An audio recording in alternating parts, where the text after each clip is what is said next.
Yo! Good day mga ka-Let's Go! So, ito, meron na naman tayong session for today and ang tattoo gagawin natin is Roman Warrior. And ito ay cover-up session. Napakalaki nung gagawin natin piece. So, stencil na ginamit ko from Inkwas.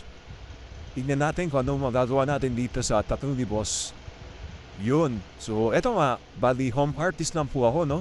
So, dito na kami sa kwarto, nag-set up, and then in-arrange ko lang para maging komportable yung magiging session namin ni Boss.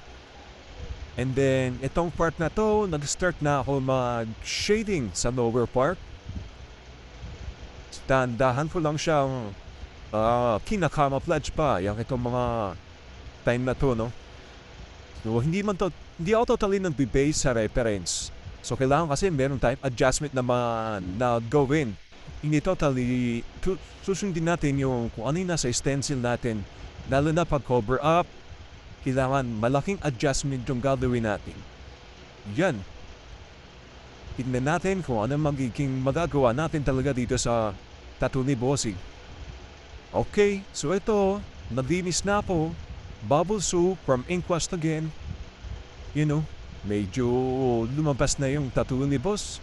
Sige, tignan natin. Applyan pa natin ng hydrogel para mas malinaw.